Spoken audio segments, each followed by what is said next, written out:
Wow, Nissan has a huge announcement which is going to blow the doors off the entire car industry. As we click in here, we see the latest news. Of course, some of their vehicles have been a little lackluster, and we've seen that recently there's been conversation about Nissan possibly going out of business. Could you believe it?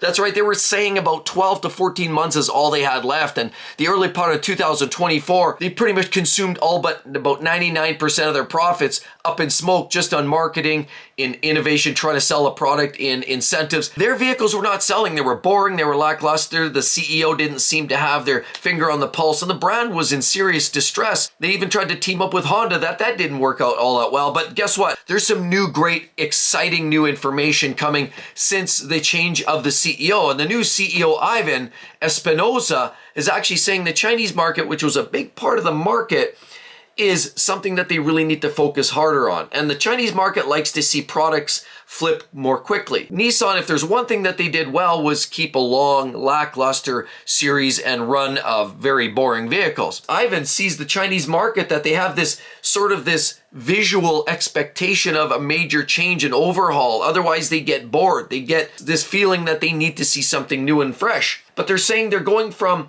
about a 55-month period where that was the time frame from one new model to the new model after that. So it would take about a 55-month period to swap models, a refresh.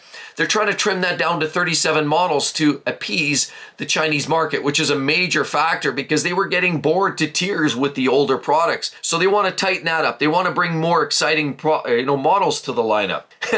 I mean, if you can say that, Nissan. I mean, the Zed's car the other day I saw driving down the road was a cute car, and the fact that you can get a Turbo 6 and you can get a manual gearbox makes that still sort of fun. And of course, the Frontier is a fun little V6 naturally aspirated truck. So those are great vehicles, but they need more. They need the volumes. And so they're actually looking at some big changes. The new Leaf is coming out, and it's looked to be more based on a platform around something that's a little bit more like the Kicks rather than the Sentra.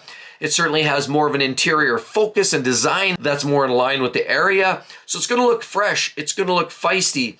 And more importantly, it's going to have better range. And that was always something that the Leaf, there was the followers of the Leaf product just started to lose interest because they could no longer be serviced. The batteries were weak, and certainly they didn't have the range. So that was a big issue. But now they look to be addressing all of that in the new redesigned Leaf, which looks a lot fresher. Now on top of it, they get the new NACS charging port, which will be more robust as we're talking about the Tesla S supercharger network. So if you're worried about, going shorter distances and not having a charger available, well, guess what? Worry no more. They're going to have access to that style of charger. So it's going to be a lot easier for Leaf lovers and Nissan lovers to get access to charging. The other item is Rogue, one of their best-selling SUVs. I mean, we've talked about that before with some of their internal combustion. Talk the variable compression motors coupled up to their CVT transmission, but worry not, because now, of course, they're also the brother of the Mitsubishi product, and the Mitsubishi Outlander plug-in hybrid electric vehicle plans to look to switch over to carry some of that technology over to the Nissan brand. So Nissan, even though they've been a little short and shy on hybrid vehicles, they want to ante up and compete with the likes of Toyotas and Hondas, which have been leading the charge in their electric vehicle space, or at least the hybrid space. So naturally now Nissan's promising to bring out that technology. Some of that look like the e-Power hybrid engine, as well as a standard ICE. So there's definitely going to be more choices in one of their best-selling SUVs, the Rogue. So for those like that partial hybrid or some kind of electrification, that's going to answer the question. The new Sentra is another one that they're going to be pitching here.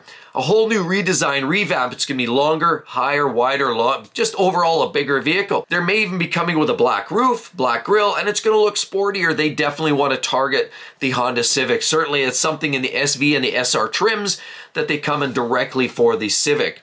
Now, can that be done? We'll see by the end of 2025 is what they're talking about, that changeover. It's a nice fresh design. The older Sentra was a little blasé. The older one before was even worse.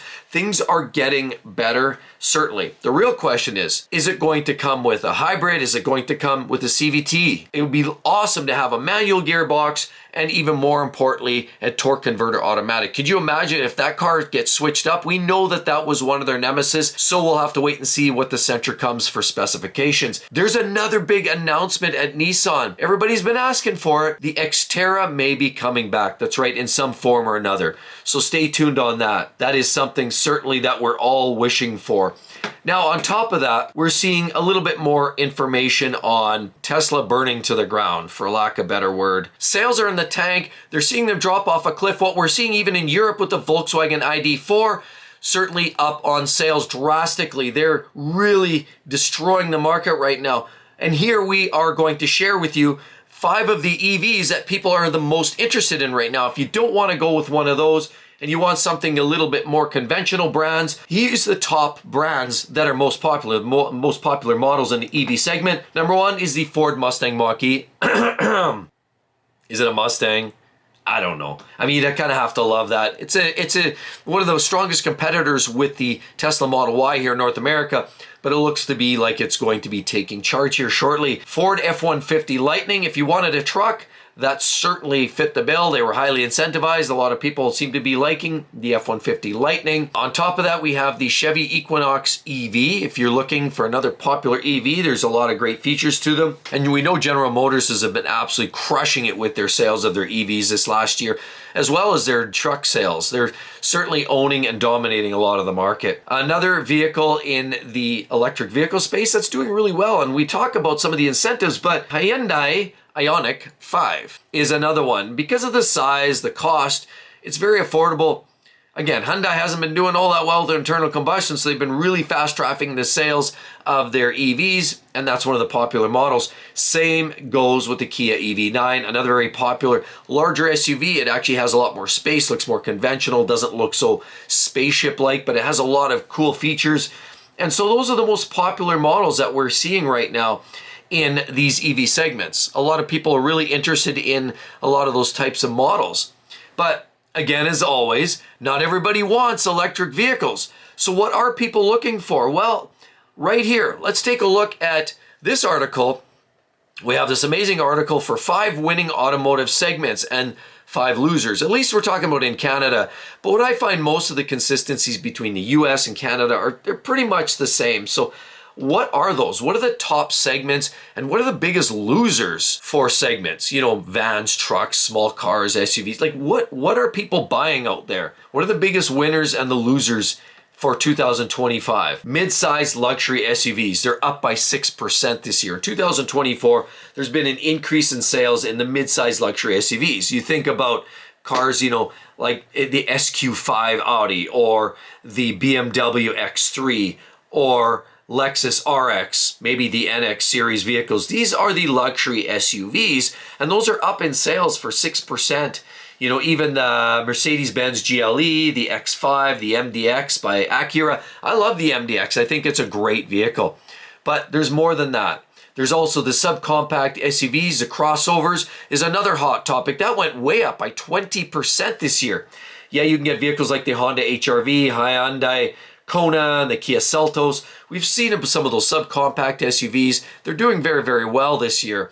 And on top of that, the subcompact or the compact SUVs and crossovers are also up 20%. People are moving to a more affordable vehicle. And this is one of those vehicles, the RAV4, the Forester, the CX-50 or the CX-5, the Ford Escape. Those are all very, very popular. All way up on sales by 20% of the market increase there. Minivans, believe it or not, 28% increase. Some of the categories there, of course, are the most popular because in Canada, you like, you know, the availability, large growing families, people bringing lots of people. A lot of times they're 7-passenger or 8-passenger vehicles. And the most popular vehicle, electric SUV crossovers, are up 62%. Now, that's not 62% of the market share, but the growth has been 62% increase on electric SUVs and crossovers. Kia EV9, the Honda Prologue or the Prolapse. I mean, you talk about all kinds, the Volvo EX30. So there's been a major uptick in the sales of electric SUVs and crossovers by 62%. Again, that's not saying a lot. It's not overall market share, but the point is they have been growing in popularity. And some of the biggest losers, we're not talking about overall market share. We are talking about the amount that they've actually dropped within their own segment. So what we actually have is the number 5 spot. Full-size pickup trucks are down by 1%. Yes, I mean, that's almost par, but that's still, they're down. I mean, A lot of people love pickup trucks. They're handy, but a lot of people are also figuring out they're so expensive. You're dealing with trucks now that are 80 or 90 grand in Canada, much more expensive in some cases. We've seen trucks as much as $130,000, $40,000 for a diesel truck. But also on top of this, we have the mid-size cars are down by 4%. The popularity in cars just seems to be just deteriorating a little bit chronically every single year. And so that's something that is certainly saying something. I mean, people are having less interest in buying cars. And this is a classic example. We're also seeing entry-level luxury cars are down 15%. So what is entry-level? 4 Series BMW, 3 Series BMWs, the Integras, the Acuras. You know, a lot of those BMWs, lower grade, Mercedes CLA, GLAs, those are more entry-level, lower cost luxury vehicles. They are down. They're down 15%, and it's because the people that were barely getting into those, barely affording the luxury car space, are now squeezed out of the market even further because those prices keep going up. But people were quite often barely hanging on, barely able to afford those brand new anyhow. So now they're like, well, I can't afford the BMW, now I've got to go to a Honda, because now Hondas have come up to the older BMW price points. So that's what's happening now.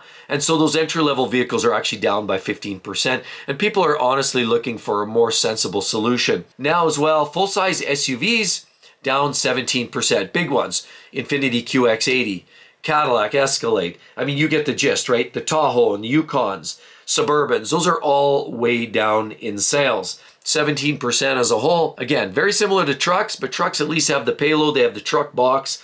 There's the flexibility, but the full-size SUVs are down. A lot of it's fuel economy. A lot of it's reliability of those specific brands too.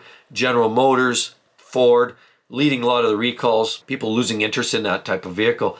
And on top of it, the number one biggest loser are electric vehicles, are down by 26%. That's electric cars. Now we've seen EVs and electric SUVs going up, taking more of the market share. And why is that? What's the difference? Electric SUVs and crossovers are way up, but the electric cars are down. And a lot of that's because of vehicles like the Leaf. Nobody's buying them. The Tesla Model 3. Of course, what's been going on in this last 6 months, things or 3 months have been catastrophic. The Chevy Bolt, because a lot of theirs, allegedly burning on the roadside.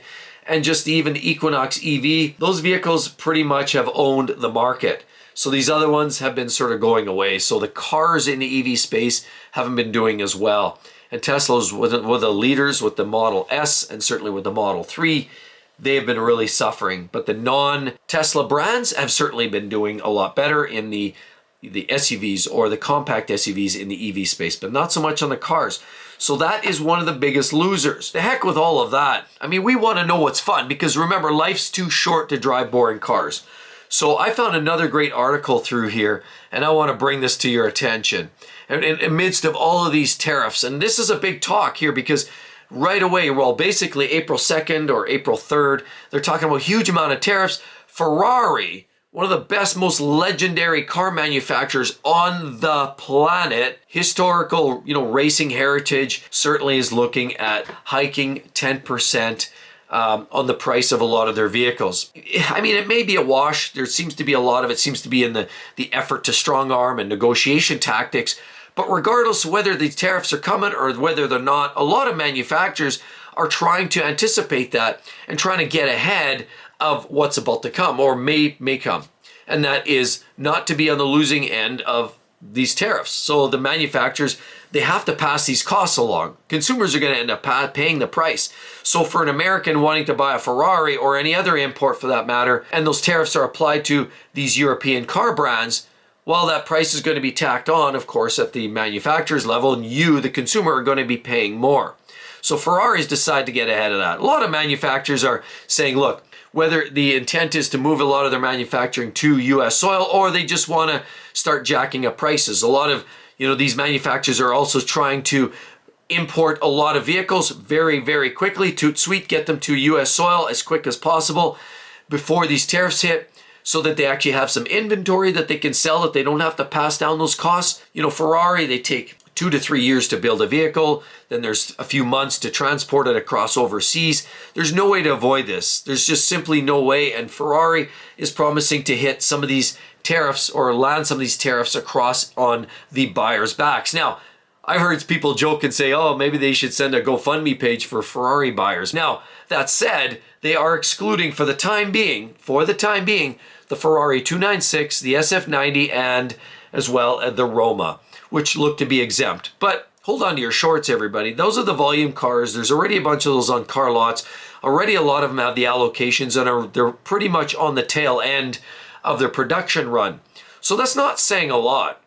But you can pretty much expect if you want to get into the V12 cars, specialty cars, SUVs, any of that, you're going to be paying a premium and you're going to be paying some form of at least 10% tariff at this point if this comes to fruition. Does it come to fruition? I don't know. Time will tell. I mean, it seems to be a lot of smoke and mirrors right now. A lot of today it's here, tomorrow it's not.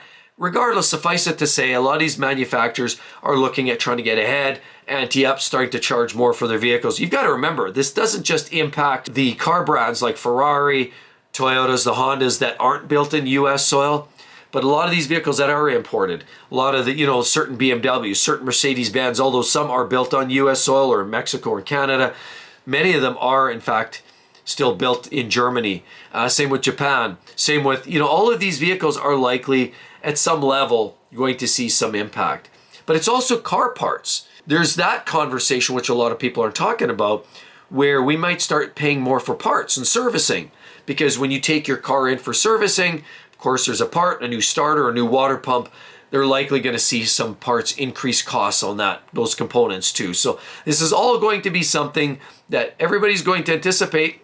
Likely. Could it be retracted? Time will tell. But right now, Ferrari, one of the most legendary car OEMs, is about to hit everybody with about a 10% tariff or increase on a lot of their vehicles. Again, outside of the regular best sellers. Anyway, I'd love to hear your thoughts. What do you think about any of these topics today? It's just an absolute bananas time in the car news. So much is happening so quickly. It's absolutely crazy. Love to hear your thoughts. And don't forget to subscribe to the channel. Hope to see each and every one in the next one. See you all real soon. Bye-bye, everybody.